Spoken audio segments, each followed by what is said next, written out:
In this video, I'm gonna go from how to get an idea out of your head and make a treatment, and I'm actually gonna be shooting this project so you can see exactly how it turned out. And by the way, I'm gonna make this fully available to you as a PDF. It's gonna be in the description below. I want you to be able to follow along with me doing the shoot and see exactly how it turned out and what I'm going for. So download that below if you wanna see this treatment.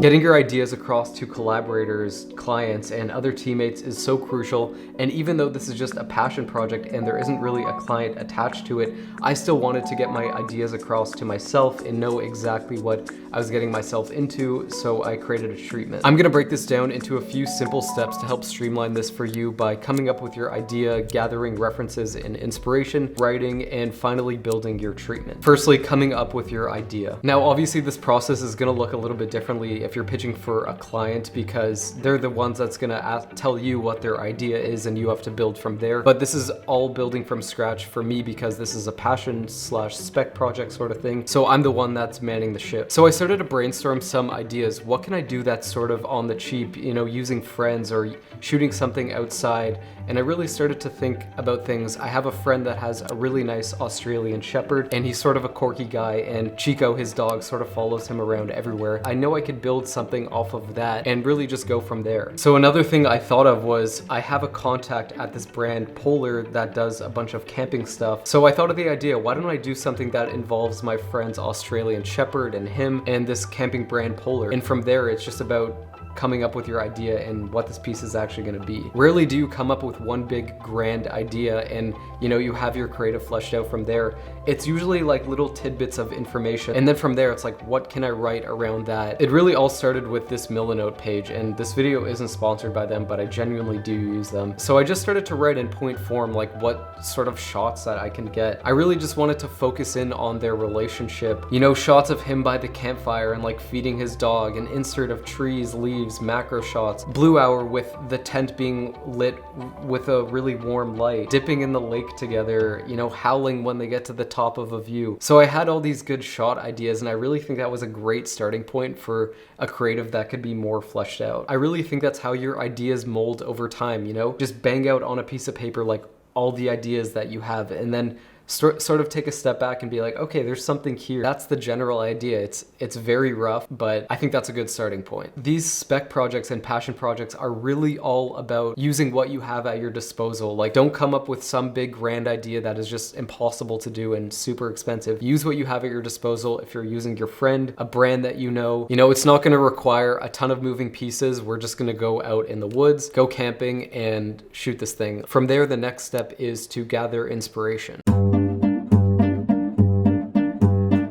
So the first place I like finding inspiration is on Frameset, and this video also isn't sponsored by them, but I genuinely use them for like every single thing that I shoot. But I really just like to save a bunch of things into sets and then going from there, like really just like looking for outdoorsy type of shots, not knowing an exact direction with where we're heading, but just searching through Frameset. Like, you can type in prompts like camping and let's see what comes up. And I really think this part is like the most fun, because this is how your creative gets shaped in my personal experience. This process looks different for everybody, but I'm a very visual person, so I'll literally scroll on Frameset for hours just trying to find the right piece that matches what I'm going after.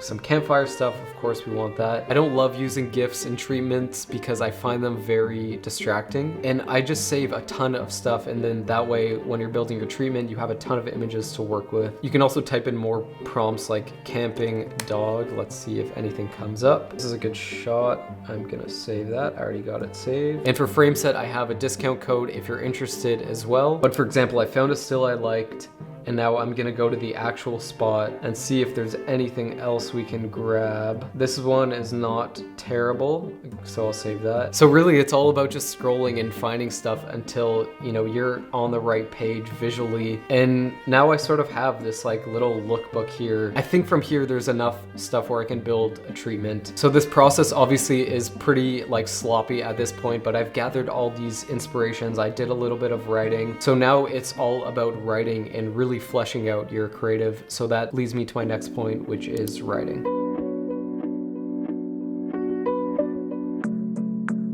So to start the writing process, I like to sort of write these prompts for myself: introduction, character, story, tone, visual language, scenes. So other prompts you could use for your treatment are cinematography, art direction, location, music, sound design. I've seen some treatments that are like 30 pages long. Obviously, depending on the client, like if you're pitching for $1 million spot or something like that, every part of the creative has to be fleshed out. But since this is a passion project and it's just me getting my ideas across to myself and the other crew members, depending on the client and who the treatment is actually for, you can get a lot more detailed. I like to keep things pretty tight with my writing. Like most of the time they're just going to be looking at the pictures anyways, but just avoid being like aloof and beating around the bush. Just say things directly how they are. So when I was actually writing this, I kept referring back to the Instagram page of Polar and their website, because I really think it's important to just look at their online representation and see if this is in line with what they already do. Also, when you're writing for a treatment, like add some of your own personality in there. Like if it's a more lighthearted brand, like keep it lighthearted. So with all my writing done, and this is the hardest part, you can actually move on to making your treatment now.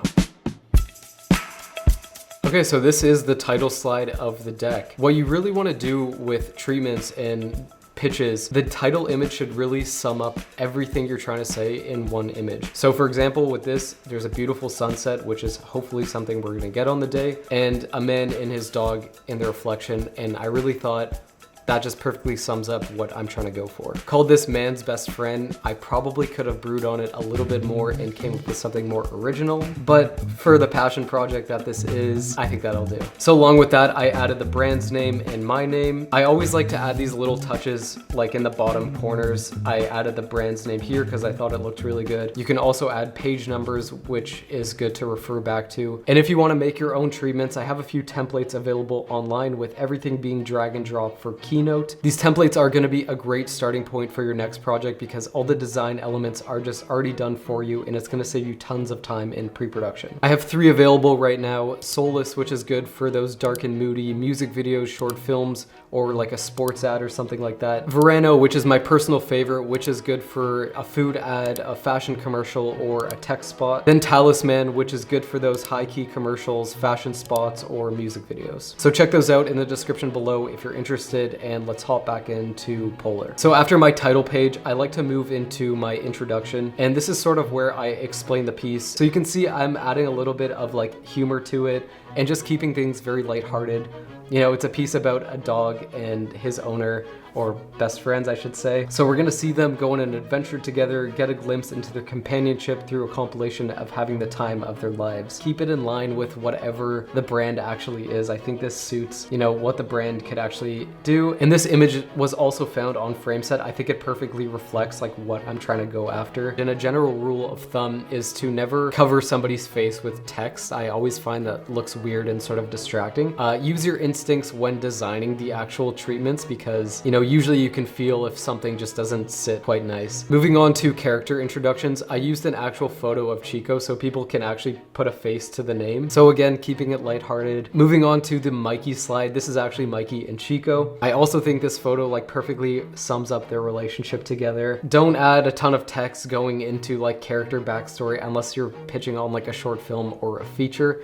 You know, then you obviously have to put a lot more detail. I sort of lay things out in this way because, you know, in the introduction, I mentioned Mikey and Chico, so I thought it was appropriate for the next slides to go into who these characters actually are. So next I explained what the story is and what we're actually going to be watching. So I mentioned that the piece is going to be a compilation of a weekend excursion together, and I wanted to get shots of being in the car together, going on a hike, having a sunset swim, warming up by the campfire, and snuggling in a polar tent. And I mentioned leaving them craving an adventure since camp vibes are highly contagious. That's italicized because that's actually language from their website. And you know, if you are pitching a brand, I think it's really important to look at how they speak online, and I think it would be cool to show that you did your homework. I went into sequence, and this is just diving in a little bit more into like how things are gonna be played out. And I wanna get a shot of them in that warmly lit tent with a beautiful blue hour in the background. So things might not exactly play out this way, but I think it's just a good idea to be prepared and, you know, show the brand or whoever you're showing this deck to that you did your homework and you know how this piece is gonna play out. So the next slide, I went into the visual language and sort of the camera language of this piece. So I mentioned our camera will mostly be locked off and we'll frame things in a way that they almost look like a painting. I really want these frames to just sort of like speak for themselves. And camping is really all about like slowing down and enjoying the moment. So I really wanted our visual language to reflect that. I really wanted to focus in on these like little moments together, like if we can get Chico's ear flopping in the wind. And I really wanted the viewer to feel like they're sort of with these two characters in that moment on that camping trip with them. And hopefully the imagery I use in these slides and the imagery that you're gonna use perfectly reflects that. Finally, I wrote about the tone of the piece and how music is gonna be weaving in and out and sound bites to help guide the piece. I want moments to be held on and composed in a really like photographic way. Next, I moved into references, and I think it's important if you're showing a brand, you could sort of show them like this is exactly the sort of tone that we're going for, or this is how I want the piece to flow, and this is just sort of like our references to help get them on the same page as you as well. And you'll be able to see the references that I attached in the deck. But do you notice how the images sort of felt cohesive in the deck, and it felt like you just watched the piece, or I hope that you did. But that's really what I tried to aim for with this project, just making it feel cohesive and making it feel like they know exactly what they're going to be paying for and exactly what they're getting. But I also think it's really important to not just like go on Google and find stock images of dogs. I really think that would just make your work look amateurish. Do the proper research, go on FrameSet and find the right images, go on Vimeo. It's going to take some time to build these treatments, but I really think if you put in the groundwork, it'll help you get on the same page creatively and it'll just look a lot more professional. So hopefully there were some things that you took away from this video. Again, I'm going to be making this available as a free PDF for you to download and follow along. And if you want to build your own treatments, I have some templates available in the description below. And stay tuned for the behind the scenes of this video, because I'm going to be sharing my whole process start to finish. And stay tuned, subscribe to my channel, and thank you for watching.